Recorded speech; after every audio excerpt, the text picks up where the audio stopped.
Management is a service business. I'm servicing an artist. Thank you. I don't want to be the guy in the front. I don't want to be the guy on camera. Like, that's just not my thing. Like, you know, it's cool. And, you know, that's their thing.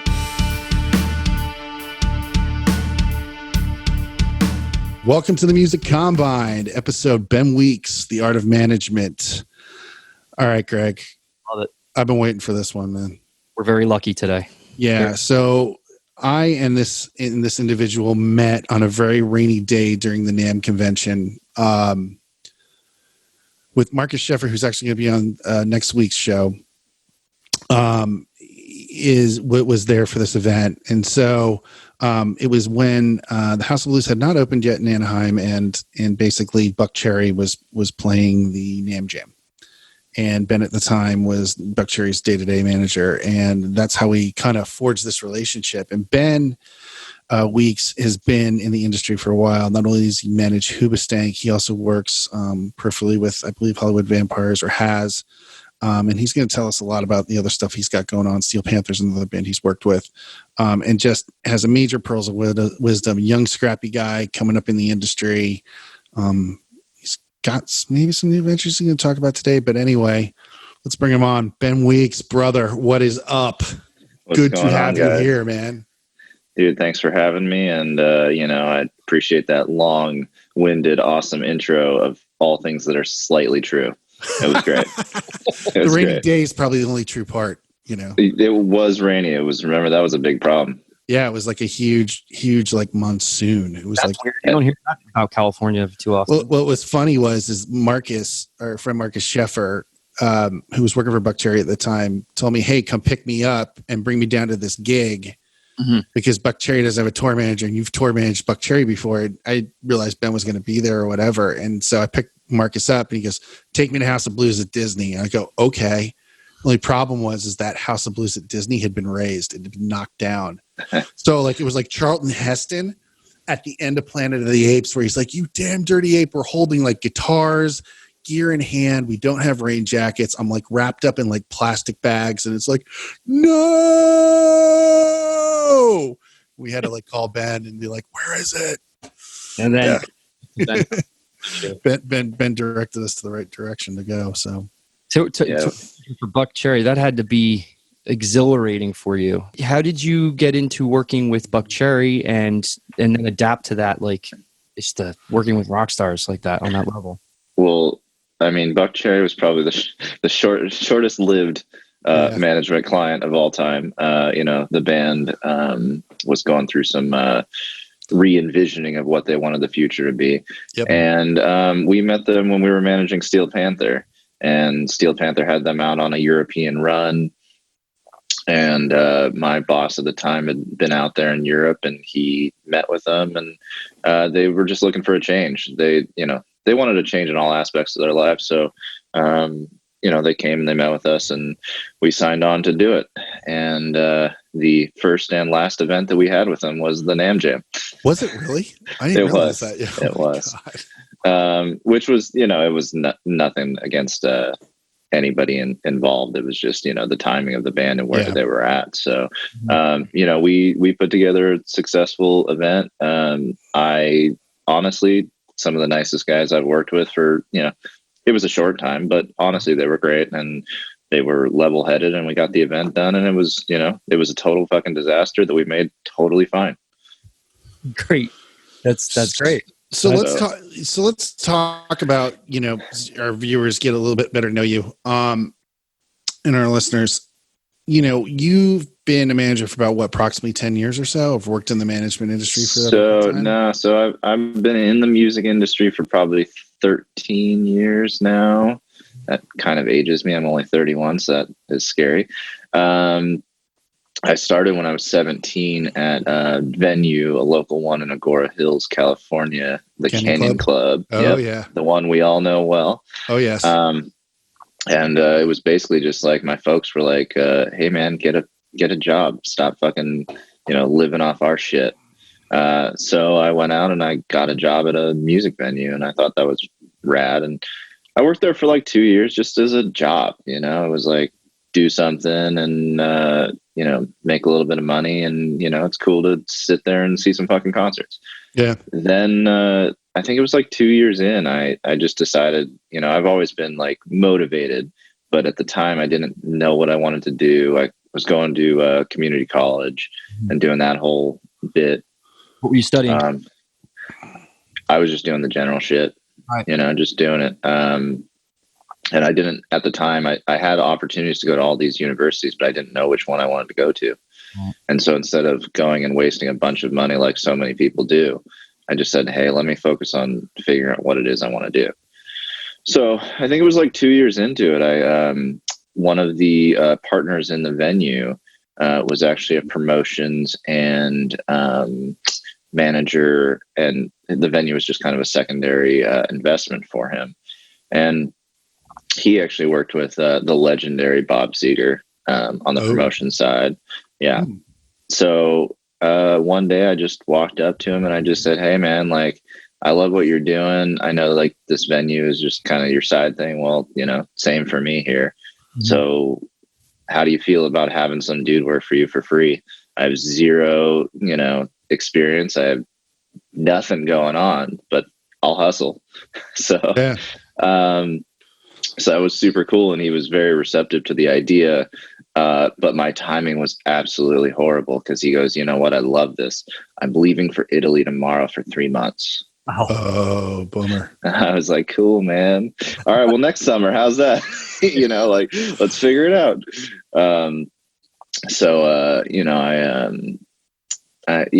I left it in my calendar. By that time, I had just started actually at University of where did I go? UCSD. Okay. So down in San Diego, I just started. That's why I was home. It was a summer thing. So I went down there, and I just left a note in my calendar and was like, hit this guy up, hit him up in a year, when you're back. And I did. And we met, and I worked with him for, I want to say like 5 years. Wow. Yeah. So I did that. So I worked with Bob Seger then. Well, he did the promotion side of it. So, every now and then that came across the desk, but we were really doing management and record label stuff and promotion for different artists. Okay. And it was kind of a passion project. Like there was no well-known artists on our roster. There was a couple from Detroit because he had a background of Detroit. And, we went out to, like, I would call colleges. I would put up flyers at schools and convince kids to go to concerts for these unknown artists. So you really worked worked their very traditional street team kind of. Oh, I mean, I did it. Yeah, I did it all. He taught me that angle. He taught me it was just the idea of hustling and working hard and seeing where it goes and doing the right things for the artists. That was kind of the school of thought there. So are you traditionally, I mean, I kind of know the answer to this, but for our listeners, are you traditionally the guy who's always been the hustler? You always had like the lemonade stand to make money and, or was it a thing like this piqued my interest? I know where my vision is going for my career essentially, or I want to explore this avenue. I was absolutely not a lemonade kid. Okay. I'm just asking, Gary V. I did not earn any money whatsoever as a child. I was not, I just lived my best life. And, I just realized, after watching my parents be very successful, that the only way to do that is to grind. Work hard. Yeah, to work hard. I grew up in an area where so many people just got it handed to them. And I'm not mistaken, you grew up in Calabasas, right? I did. Yeah, I did. And so I just, luckily for me, my parents were just like, "Hey, man, you gotta hustle. This isn't going to be handed to you. That's just not how it works." Yeah. Which is good. It was a testament to them. Yeah, totally. What were you saying, Greg? Did they approve of what you were going, like that year in college where you waited before you started working with Ben, Bob? Did they approve of that? Like, were they pushing you to get a real job? Like, this is always something that's important to bring up because it's like that mindset shift of like, do I need a real job or can I do this? And your parents is pushing you like, you got to make money. How does? Yeah. Well, I think as far as like the community college, that aspect of putting it off for 2 years and then figuring out where you want to go, they were fully supportive of that. Having 3 kids in college at the same time, I'm sure they were like, yeah, we don't need to spend $50,000 a year on this kid if he's just doing some general shit. Right. Yeah, I'm sure they were fine with that aspect of it, but it was just always about whatever I did, making sure that I did it the best I could. Great. That was the approach. It wasn't, Amazing. It wasn't, you have to do this or you have to do that in life. Just whatever you do, fucking do it. Yeah. And do it well. Yeah. So flash forward. Yeah. After that, did you end up at Global or did it? So it was cool. My transition was kind of, I was working for that management record label company. I was also in the venue side still doing the promoter stuff. And I just needed a change. I needed something different. I needed to that world is so, I don't know how to describe it. It's just being everywhere till 4 a.m. and, you're just not responsible. Yes, I worked hard, but I played just as hard. Right. So you know what? I needed to get out of that. I needed to figure out, I wanted to be in the music business. I figured that out by then. But what did I want to do in the music business? Mm-hmm. So I, at the time, my boss that I had worked for, his wife was the president of Paul Geary's record label. We had a record label called Open E Entertainment. Okay. And so they had, I want to say it was like near 15 employees or so between the management and the record side. And she brought me in and, as one does when you get into a new side of the industry, you start at the bottom. So she had me in as her executive assistant and I had a lot of experience, but, when you start over, you start over, but it's great. You learn from what you know, and, you learn new things from everybody you meet. And so I said, sure, screw it. Let's do it. Cause I was in a position, I was making great money at the venues. I was making great money at the management company, but start over. Let's do it. Let's do something that'll last.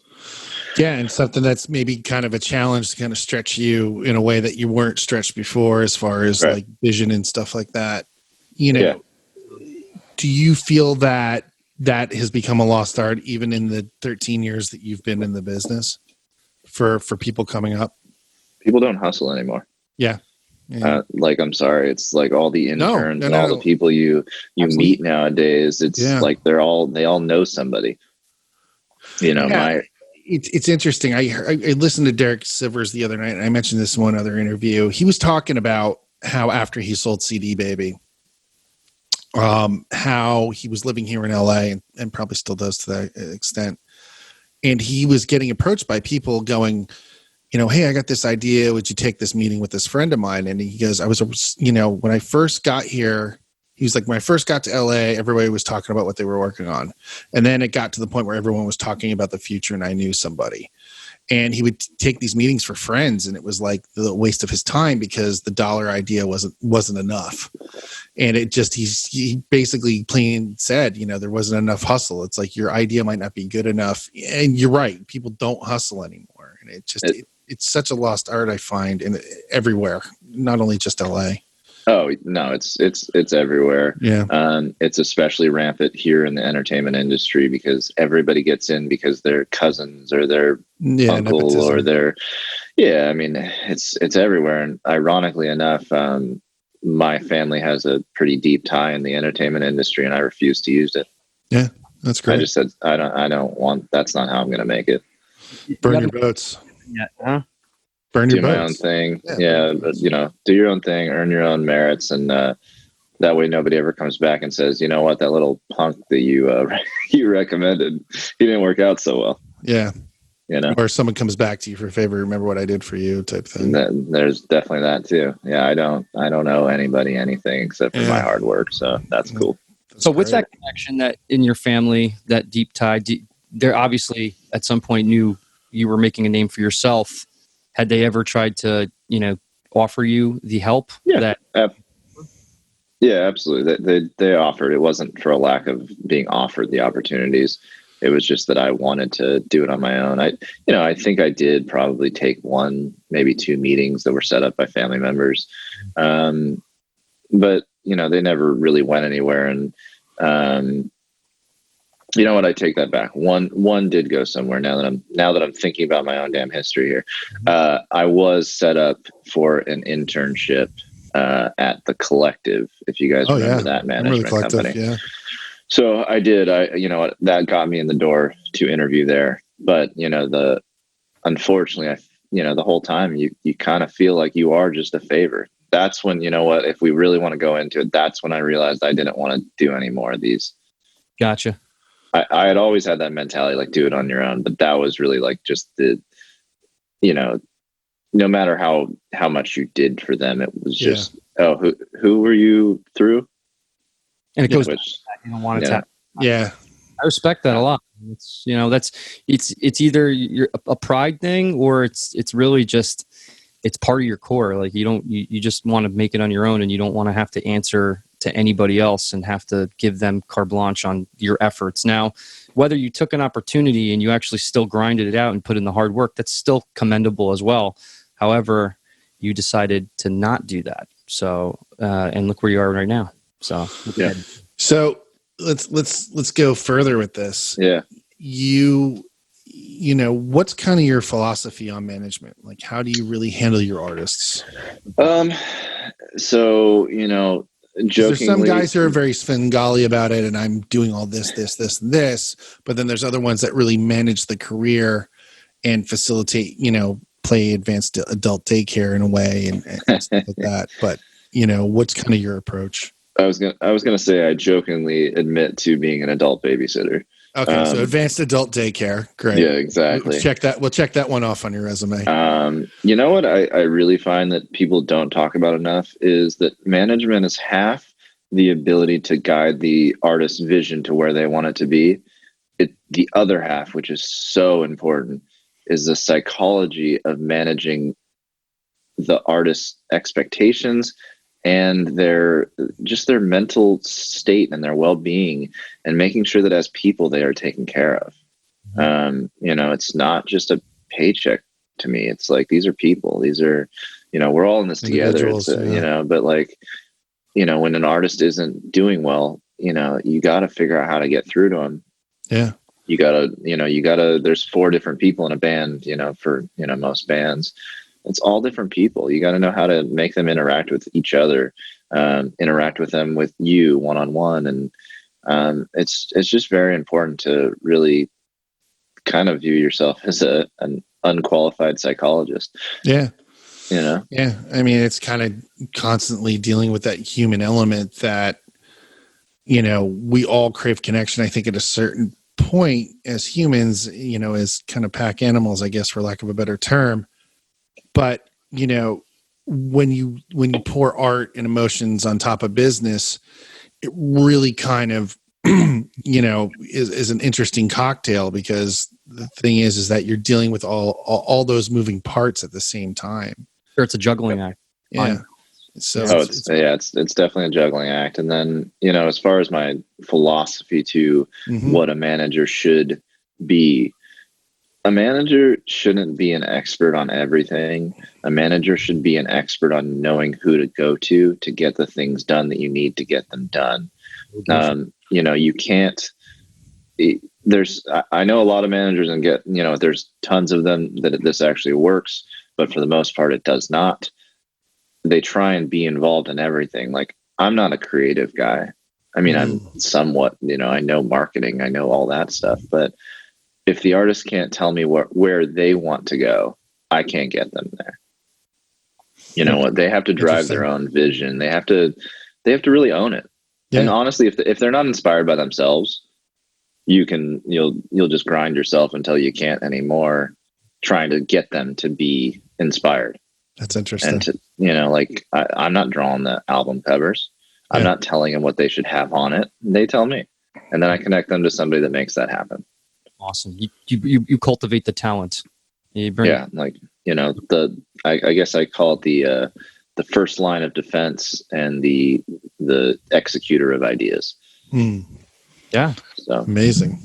Distribution and leveraging, people's creativeness and harnessing the best out of them, and then basically putting them with the right other people that are going to get them their ideas across and be able to execute that. I think that's a really fine talent in itself. It's like you're the composer, controlling the puppets, but you're not trying to control the puppets. You're just trying to bring everybody together to work and get the most efficiency out of them for hopefully the best cost possible, at the same time. Yeah, exactly. Yeah. I just want, everybody to win. Everybody win together. Totally. So let's dive into that a little bit. So when you are facilitating, say, someone's career and you are being, kind of their first line of defense and facilitating in certain situations, let's talk about how the business model's changed in the business in just the time that you've been in it, with going from moderate CD sales to iPods to streaming full on. Yeah. How have you had to pivot during that time? I caught the tail end of the CD era. Yeah, I think I put out a couple CDs. I have a couple CDs with my name on it, and I'm like, okay, that's cool. In the last 2 years, you get laughed out of the room if you're like, let's put this out on CD. So people are, they're all digital, and vinyl's making a cool comeback. It's not going to make anybody rich, but it's cool. Yeah. So yeah, it's a different approach. And honestly, to me now, music, instead of being a way to earn a living, which it used to be, in the early 2000s and way before that too. But like an artist could make a song, and they could have a lot of success off it. They could still be paying to this day in their mailbox, getting money, and there will be royalties and residuals for the rest of their life. That is few and far between nowadays. Yes. And that's the Drakes of the world. He'll do fine, but not as far as anytime soon. Yeah. But as far as digital and what it provides today, more so than income, it's a marketing tool. Yeah. But it's a marketing tool for the tours. And now we're seeing how fragile that model is. Yeah. So let's touch on that real quick. What in your divine power, I guess, for your clients, and not to put it all on your shoulders, but what are you doing to kind of juke or zigzag what's going on in the market right now? Because I know you and I have had some private conversations, but like, are syncs becoming another thing? Are we actively going after that, or is it more of whatever's not nailed down and they'll pay us for, we'll take it? It depends on what your artist wants to do and who they want to be. There's money out there for virtual corporate gigs. Sell 5 or 6 songs that you record at your house with the band, and you send them off and you're done. There's artists that are making 6 figures a time doing that, few and far between again, but it's happening. There's the new idea of these drive-in shows, which is super rad for California and Florida and other states where it's warm for May through September, October, but I don't see it being a long-term sustainable thing. Sustainable model, yeah. Yeah, but nobody does. Honestly, I think what people are doing right now is they're just trying to tread water long enough to where we figure out how this thing will all play out. But nobody's set on the fact that a vaccine is going to come around and save everybody. It could be a thing like the influenza. Every year you have to get your shot. Yeah. So I think as far as our industry, which is particularly in, I don't know, we're like in limbo, I guess. Right. We're just trying to figure out some avenues of revenue for our clients and, in turn for ourselves, to just get us through this period until somebody can tell us what is actually going on. So yes, there's a lot of opportunities right now if you take them. they're not as lucrative as, you know, touring or any of those other things, but you can either lay down and quit, or you can hustle a little bit harder and make it through. Let's talk about that a little bit, in the fact that, because obviously this is a common thread throughout our episodes, and part of the reason why the podcast was created was for artists that, like myself, and that are basically left to our own devices and taking entrepreneurship, don't have management because we just have nothing to manage. We have to manage ourselves. And, you know, with Live Nation and what they're doing, basically you're seeing the pivoting of doing live performances on the internet. And like, I'm going to say this again, Erykah Badu has done it great, where she started in her kitchen, charged $1 for people to be part of that live event, raised, I think, $300,000, then did another event, raised like $400,000, then went to the venue and filmed, and then basically now has a stream of income coming in without the operational expenditures, and optimizing those operational expenditures and accessing an audience that she already cultivated before this from all the hard work and back work she did, and now is leveraging that audience and then probably capturing even more people and just killing it right now from that. And then, you know, that's one stream of income right there. So boom. Now, okay, how do we supplement the live show aspect? I think that is where bands are going. You see Lamb of God doing it. You see Trivium. Those are metal bands, of course, but at the same time, that they're bands, and that's what people are doing right now. But to capture the quality that you would get, that connection that you're not getting from the live like event on the line, that's the closest thing you can get to supplement the live actual connection that you're not getting out there. How do you feel about that? And I mean, that's where I see it going. I watch every day. I'm sure we're looking on the internet. You're seeing all these bands. Bands in town's got something new every day now. Oh yeah, but see that then now you're running into the what is too much lane. Mm-hmm. There's only so many fans out there. There's only so many people that'll pay. You know, I get it. It's $10 a ticket for a live stream, but how many times are you going to do it? Right. So it's cool. It's cool to get on the train right now. Right. But where do we go in 3 months? Yeah. 3 months. Yeah. So there's like when it becomes kind of like old suit. Yeah. Where do you go with it? You got to you got to change it up, I guess. And I'm just shooting the shit here, but from just looking at what artists are doing, like Stephanie Quayle, she's a country artist. She works with Mike's good friend that we interviewed for our first episode ever, David Shaw. She has a show that she has, and she basically lets people in and then talks to her fans, and they literally pay a subscription for it. And they get some type of care package or type of like one-on-one. So, I mean, you know, I guess you just kind of think out of the box a little bit, but, you know, that's treading water as well. But I mean, I think there's ways that people are so used to one way, it's going to be hard to really, there's going to be resistance there. Right. And then the whole thing of setting up your shit so it sounds good, that's another big thing. But I mean, that's what I see happening, and I'm just kind of bringing it to the center here because you know, that's what's going on right now. So hopefully whatever 2020 didn't bring, it can happen in 2021. But how, you know, bands have to sustain themselves somehow, you know?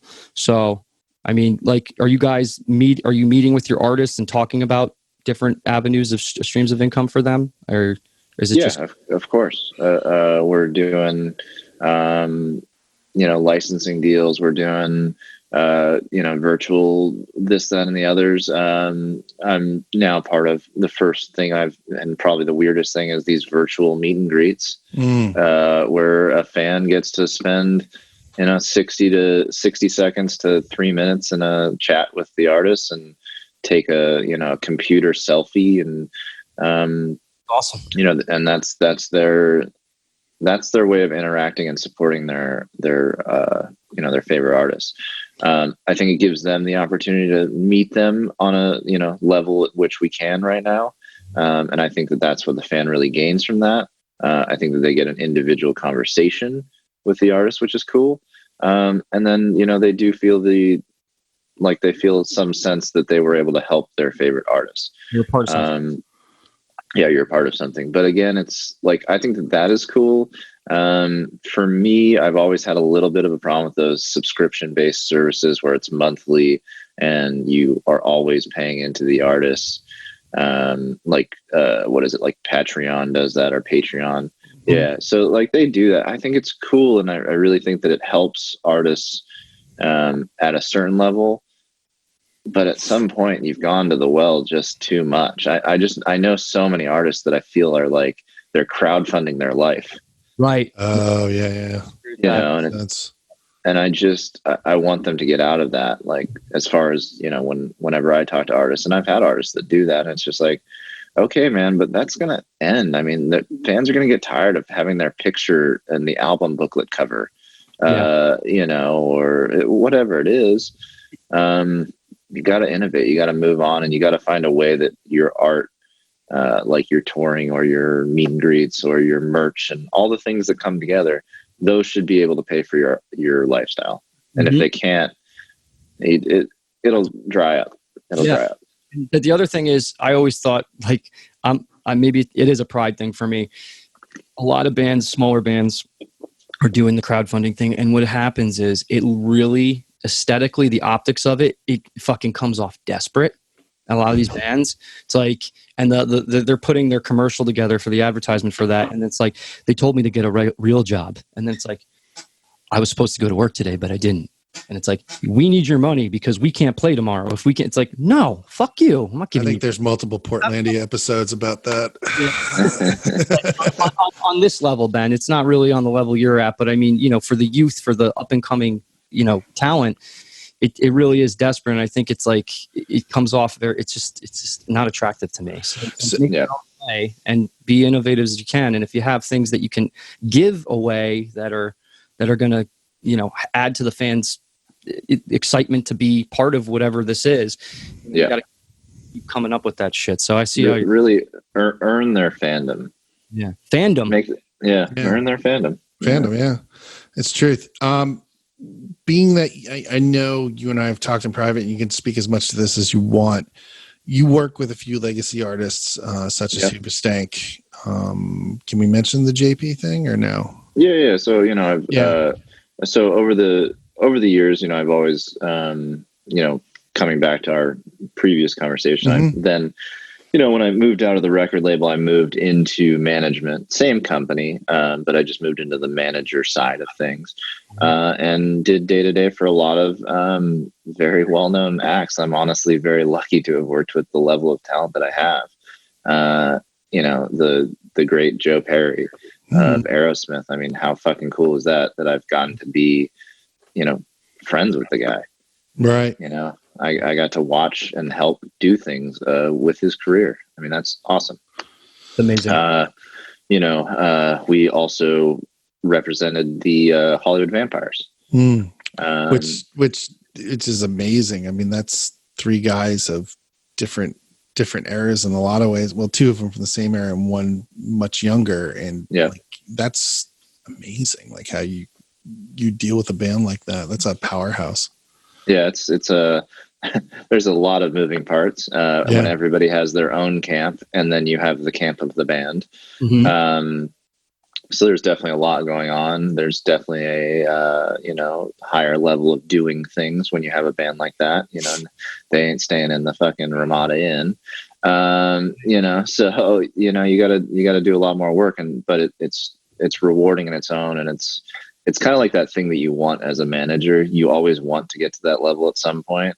You want the good problems. You want the good problems. Yeah, nothing sucks about staying in a 5-star hotel. All right, you know what? Nothing sucks about flying first class. Sorry, you know, sorry, not sorry. Especially to Japan. Oh my god, one of the best flights I've ever had. Japanese Airlines. My god, they treat you so. Oh yeah. So you know, I think I ate 10 times on the damn plane flight. Oh yeah. So that's why they do I'm big into aviation, like a little bit of an aviation buff. I would love to get my private jet license at some point. But you know, there's these videos of guys traveling on like Etihad and like, you know, JAL and all these other airlines and basically critiquing the first class experience, whether it's your own cabin or just a seat that you lay down in. They critique the food, and it's like, it's amazing, like caviar and champagne before we take off, and When you deal with a younger artist, say like Hoobastank, who probably, which definitely has, I mean, they've had an amazing career, but it's not like the career of Joe Perry, where, legend, Hall of, well, Hoobastank will probably be in Hall of Fame eventually, but, Hall of Fame status type artists, like, someone from Aerosmith. How do you deal with those situations? Is it the same kind of philosophy, or is, like you said, there's definitely more work to be done with someone like Perry, like Alice Cooper, like Johnny Depp versus Dan from Hoobastank? Well, there's a different level of the way that things have to be done. Right.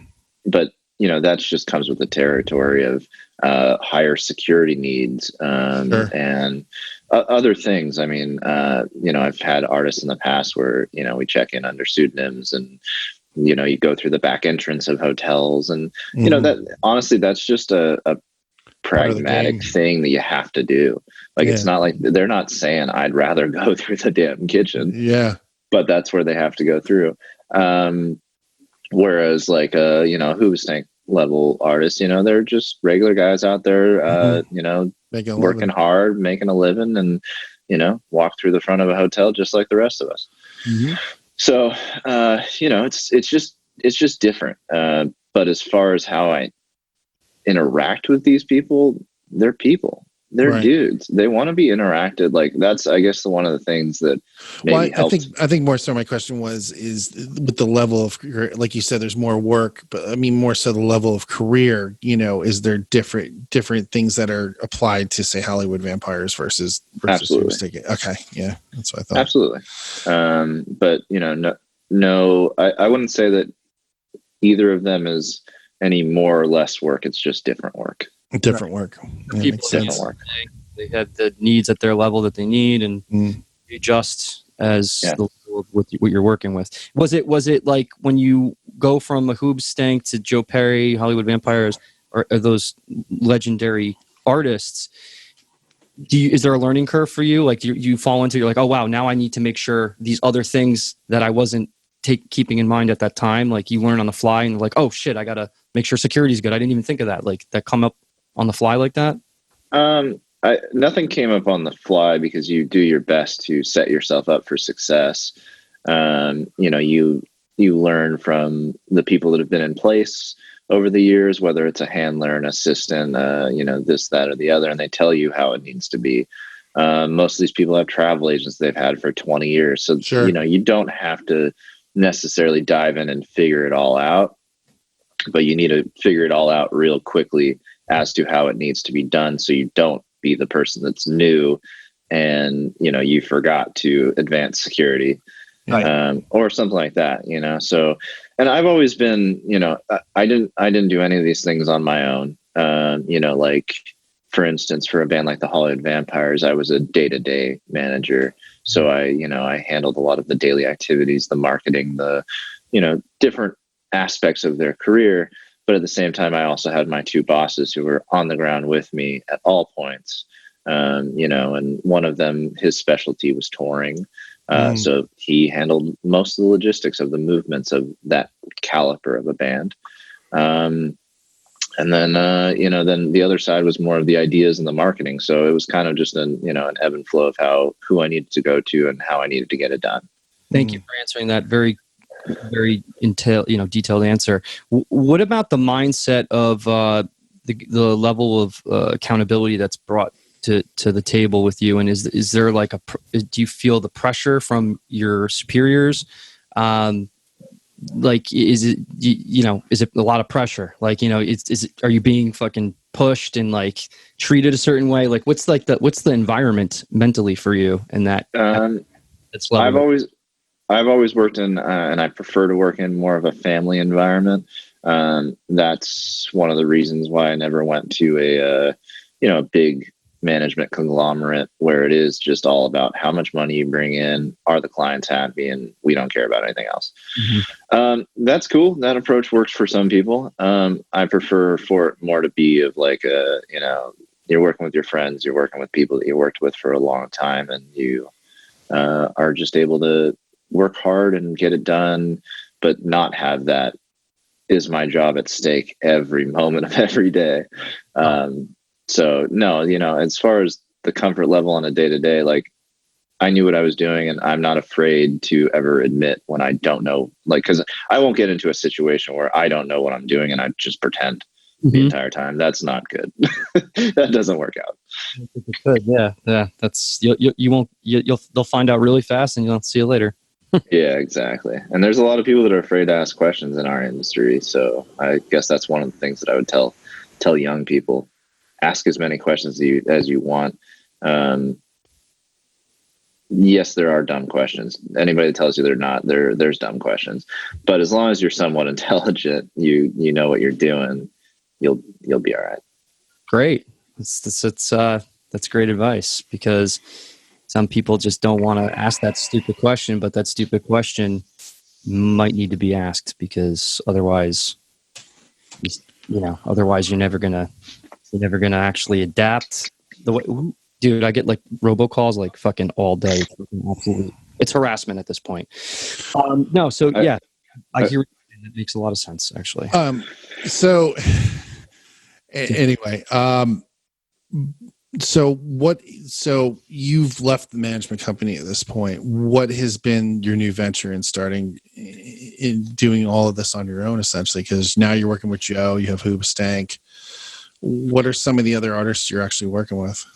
So I'm consulting on different projects, but as far as like a day-to-day activities, I fully work with Hoobastank. I manage them, and then I've recently started working with Steel Panther again, who was on our management roster for many years. And then they went to their own thing, right? They manage themselves, which is super cool, and they do a great job of that. And I just was fortunate enough that when this started coming up, that I was given the opportunity to work with them again on on management level. I'm in no means their manager. So it's been interesting to figure out where I go from here. I thought, and I told you this, I was always going to do my own thing. I was building up to do that. That I know. I was waiting for it. Yeah. So I think, however, just like everybody else, coronavirus caught everybody with their pants down, and so now it's a necessity. So, but you cultivated a great relationship with that band where they thought of you after the fact. And I mean, they reached out to you? Yeah. Oh, there you go. It pays dividends to not be a dick, right? Yeah. Never burn a bridge. If anybody tells you opposite, they're wrong. No, I mean, I stay friendly with all my artists. I can count on one hand how many artists I've ever had a falling out with, and it's not a lot of fingers. So yeah, you just do your best, and it'll be recognized over years. It takes years of experience. That can't be taught, or like that can't be. You can't jump over that. You have to do it. You have to put in the grind. You have to 10,000. And yeah, you just got to do it. So yeah, it's paying back now. I think that for somebody in my position, having 5 more years to build a bigger roster and have this would have made this a lot more comfortable, but nobody has that option right now. So I'm just doing it, and it's kind of nice and fun, as I was telling you, to get back to the hustle, to get back to the grind. It's amazing how necessity is the mother of all invention right now. I mean, in truth, and I've said that in a few episodes, because I think people's common experience during this time in all industries are having to kind of readjust to what the new norm's going to be, whether that's working from home, whether that's, not telecommuting or whatever that aspect might be. I mean, with all these companies saying that they're not bringing people back till 2021 of July, that's a very interesting fact. So to me, you're having fun with it right now. What are some of the best parts of your job that you love the most? As a manager, it's really nice to see something that you've put together for an artist come to fruition, come to the fans get to see it, whether it's putting out an album, creating a back in the day, putting on a show, or even nowadays a live stream. Like it's just fun to be able to say like my hard work made the vision of the artist come true in a way that you're proud of. Yeah. Feels fulfilling. Because otherwise, management is a service business. I'm servicing the artist. Thank you. I don't want to be the guy in the front. I don't want to be the guy on camera. Like that's just not my thing. Like, it's cool. And, that's their thing. So my fulfillment is just knowing that I did the best I could for them. Yeah. And they have a product that they're proud of. That's why I always like being friends with you, man, because like I come from the same mindset when I got out of audio school and I started becoming an engineer and making my way in the music business in the early 90s. I never, ever looked at it as what can you do for me? It was like, how can we get this done? And how can we do it where everyone, wins at the end of the day? And it's one of the amazing qualities that you possess that's such a rarity in what you do. I think, at least what I've seen, in the business. Yeah, and hopefully it doesn't shoot me in the foot. We'll see. No, man, nice guys win, dude. Nice guys win. Come on. Yeah, we'll see. You don't have to be. No. So, sorry, Greg. Go ahead. No, you have a great attitude. Your heart's in the right place, and you cut through all the bullshit with straight answers. I think that speaks volumes for you. Yeah, I try. We're getting down here to the last minutes of the podcast. Yeah. What do you want? What are you proud of right now that you're promoting, that you're trying to get out there, that you can kind of talk about? And the last thing. I would love to you would tell want you. to give. You would love to tell me, but you can't. I was gonna. No, it's not even that. I mean, like we're all just figuring it out. I don't have now is not the time to promote a project. Now is the time just to figure out as a society. Yeah, where the fuck we go? So I don't have something that I'm plugging. Go stream Hoobastank. Sure, that's great. We love that. Yeah, no, we love when you stream the reason. Yeah, no, exactly. I love people supporting artists in the ways that they're doing it right now, and I know that everybody's pockets have been tightened. That's very few and far between of people that haven't been affected financially, whether it's large or small from this. So the fact that people are still willing to spend their hard-earned money on artists is pretty good, because unfortunately it doesn't feel like the government is going to step in and save our industry. No, they're not. And the other thing is this is one question I have, and this is actually the perfectly fitted question for you. And I've not been able to get a straight answer out of anybody. So hopefully you can be the one who can answer it straight. I don't know if I want to be a straight shooter on this then. So with you going forward, and hopefully at some point within the next 8 to 10 months, tours will start getting planned again. If not, shows sporadically, whether they're fly shows or whatever, will start happening. Budgetarily, how do you approach that? Because there hasn't been revenue coming in for a long time. What most people don't realize about big tours is that they're usually self-financed up front by the artist to get the production up and rolling. How are you guys kind of figuring out or planning for that moving forward in the future? Hell of a question.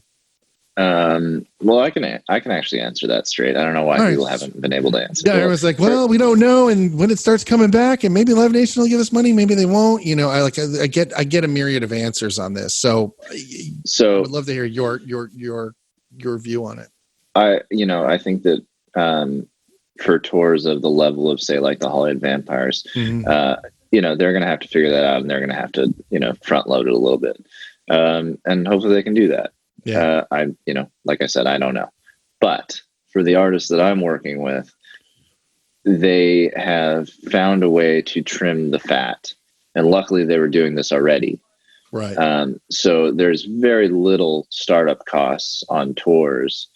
Yes, you have to buy plane flights and you have to do all that. And I believe that, we were dealing with this right when the pandemic started. So like, do we buy plane tickets or do we not? We don't know where this is going.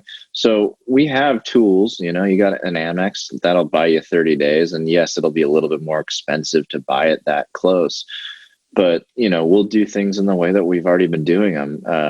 We will spend the right amount of money. There won't be overspending. Every now and then the artist will have to hop in an Uber, when that becomes a thing again. Yeah. There's not 2 black SUVs sitting everywhere you freaking go. So it's just, for me, when touring comes back, the idea will be to do everything in a way that it puts the most amount of money back in the artist's pocket, since they've missed out on that opportunity for so long. Sure. And on the other side, on the promoter side, we know that money is going to be fewer dollars are going to be in the guarantees and all that. So you just got to find a happy medium where the artist still walks away with money and they want to go out and do this, and the promoter is making up for the fact that they lost out on a year and a half of revenue. Live Nation, for instance, has been keeping so many people employed throughout this as best they can. So you know what, they're going to have to spend a little bit less money on the guarantee, and hopefully it'll all work itself out. And by 2022, we'll get back to it. We'll get back to normal guarantees. So, with that said, I know a lot of people have been up in arms about the whole, Live Nation guarantee thing. That makes more sense in the fact that they own probably the most amount of performance real estate, in the United States, if not worldwide. And, for us to get back to normal, that's just what's going to have to happen. Well, I didn't hopefully it doesn't stay there. Right? What Ben just said, though, like, I didn't consider it anyway, is like they're keeping their employees employed still. Oh, there's people on our show who've gotten the what do they call it, the stipend from Live Nation. There's people who's going to be on the show tomorrow who've gotten the money from the stipend. Friend works for Live Nation, so I mean, he's his full-time gig now. Yeah. So he quit. He was a tour manager for a band called the Front Bottoms, and doing that, he just got burnt out. So Matt Woods did it for AEG. So I mean, it's we got a lot of people like that. He was so happy to get this job where he doesn't have to travel as much anymore in the city, and like then 2 months later, boom, this happened, and like he's like on his ass, but they are helping him out. So I mean, I guess we have to make up for that at some point. Good answer. Yeah, the only side of our industry where I feel that people will probably not be left behind is the labels, which is super ironic for anybody that's been around long enough to know that every fucking December, pink slips come and people just get let go for fun at record labels. Yeah. Now they're the secure ones. Yeah. Funny how that one works because they have the master rights. Yeah. They have the master rights.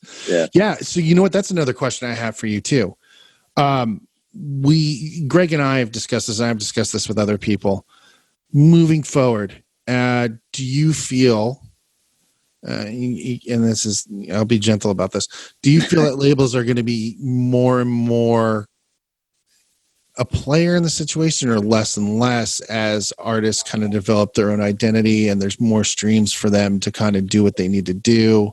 And yet facilitate a team, say like have a Ben Weeks, have a promotion guy, have a tour team, have all these things and finance it themselves.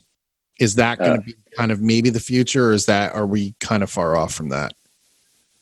Labels will always be around. You need them. They're your marketing hub. Like, when I was talking about how I know who to go to for each thing on my team, whether it's going to a lawyer to get a contract done, sure. Whether it's going to the agent to get a tour booked, you go to a label to get your marketing done. Like they're the marketing people. So they're not going anywhere. And why should they? They're hardworking people. Anybody that thinks that they're this giant, Death corporate. Yeah, exactly. They're not. They're hardworking people. We're all hardworking people. It's not fucking. It's not everything that everybody thinks the music and entertainment business is. Like, people are working hard. They're, this is it's a job just like anything else. Well, man, it's been amazing having you on, and you've definitely proved your point. You are a hardworking dude, man, and you cut straight through it. And I've been waiting for this interview, and so glad to have you on, man. It's good to see you too, dude. It's been too long. Yeah. And we're gonna have to have you back at some point, dude, and see what you're doing in the new year and stuff like that. Totally. Yeah. Well, thank you for having me on, and hopefully I didn't piss off anybody. We'll see when this comes out. Yeah, so I'll have this done probably. We'll cut this part out, but I'll have this done in a few weeks, and you can take a look at it. If there's anything you want me to cut out, let me know. Yeah, I'll let you know. I was just making a joke. I don't think I said anything bad. and if I did, fuck him. No, I really got a lot from this, and I really appreciate your time, man. I know it's very valuable, and it's been enlightening experience. Thank you so much. Awesome, man. Yeah, it was nice to meet you, and thank you again for having me on. Appreciate it. Hey, let me know when you want to talk on the other private stuff later. Yeah, let's do it. All right, guys. Thanks so much. See you, brother. Later. Bye. There we go. Sorry about the dog bark. What dog? I didn't even hear it. I'm surprised. They fucking went nuts before. And no, I didn't hear it. Wow. What's up? Different. So Different here. Very calm. Yeah, but I think that you have to have that temperament to do what he does. Mm-hmm. Can't be a little fanboy. Well, you can't be a little fanboy, but also my experience has always been this. With touring, with anything else, you're there to do the job. Yep. And you're there to do it well.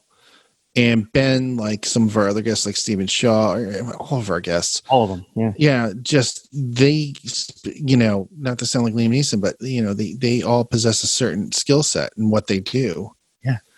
And that's the reason that they are in demand, or that's the reason they're in the positions they're in. Ben's a young guy. He's 31. Yeah. Good looking dude, too. Doesn't have a face. I mean, you know what I mean? Like, but the thing is that he's working with someone who's probably almost double his age, right? Someone like Joe Perry and is respected like that. That's trusting him to do, do what he does, and that's only proven through good acts and deeds. Sure, good point, by the way. Yeah, it's only proven through good acts and deeds. What's up?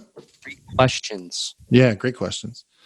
I think that when you look at Ben's career and you look at where it's going and who he is, when he says, when I'm a billionaire, no, I definitely believe that. I believe that he is the dude coming up from behind. And to me, it's always been this. I've always seen him, and he can blush when he hears this. He's the future of what management's going to look like. Young guy, hardworking, works hard, flies right, however you want to put that. Not out for himself. He's not out for himself. He's out for active service. I mean, the one thing I've always said to you, dude, whenever I've done big records, whenever I've done anything else, and I even said it in the show, it was never about me. It was always about how do we get this done. And, when you proceed from that standpoint, there's nothing more you can do. So, yeah, no, that's the best thing you could do. The best thing you could do. Yes, of course. I mean, and that takes because there's so many impulses going on there, especially when you're working at that with those type of artists. It's like, you want to say shit, maybe you don't, and you have to hold back, and then you don't. Maybe you seem a little vulnerable when you say something that may not make any sense. It's like so many things going through your head. I'm sure you get desensitized to that environment at some point, but like, just imagine, pivoting from working from a management company, then going on your own, and then having people come back to you because of the relationship that you cultivated. I think that speaks volumes of his character. Yeah. And it also, people out there, just be for the betterment of the people that you're trying to help. At the end of the day, it's not about selling. It's about adding value. Again. Yeah, well, I think it's adding value and treating people, like he said in the interview. So yeah, right. They're people at the end of the day. So dude. I think this was another amazing interview, and let's stop beating a dead horse about how great he is, because he is. Right, Mike. Right. Jeez. Oh my God. No, but it's I've had a working relationship with Ben for probably close to 6 years, 7 years, something like that. It's 5 or 6 years. I've known Ben. I've always been able to call him and say, hey man, you need to check this out. And he always gives me his honest opinion, whether he wants to do something or not. So Nice. I'm glad he. Anyway, with that said, this closes this episode. Next week we have the roadie table. So we're gonna have Stephen Shaw, who's been on the show before from Cage the Elephant, Stone Sour. P. King, who's also been on the show before, who is a sponsor of the show. We're also going to have Matthew Woods from front of house engineer for Trivium and Black Dahlia Murder. We're going to have Neil M. Sang, who's a photographer. He actually shot the last Slayer show here in LA. We're going to have Weston Blaha, who has done front of house for Monomarth for years and years, and as well as Hatebreed. And he also does some other bands. He's worked for Baby Metal. We're having Brian Moran, the monitor engineer for Stone Sour and Slash, on the show. He also worked for Baby Metal's front house. He's also worked for Mark Morton. We have James McMahon, which is one of my favorite ones because James was the Viking from Monomarth. Great guy. And I believe we have Michael Berger on the show. And I hope I'm not missing anybody. It's a big show. It's going to be a huge show. So tune in. I think it's going to be a longer show than the normal. We haven't taped it yet. So what? Marcus? Oh, Marcus Shever, my best friend. Yes. Bass tech for Five Finger Death Punch for Chris Kale. Fuck, how can I forget Marcus? Marcus, I'm so sorry. I love you, buddy. Because on the front of the mind, you had yesterday Burger. I remember. So there's a lot of moving parts there. So. A lot of moving parts yesterday. So, yeah, and we also added 2 guests in the past 24 hours. So, anyway, love you, dude. Talk soon. Combine out.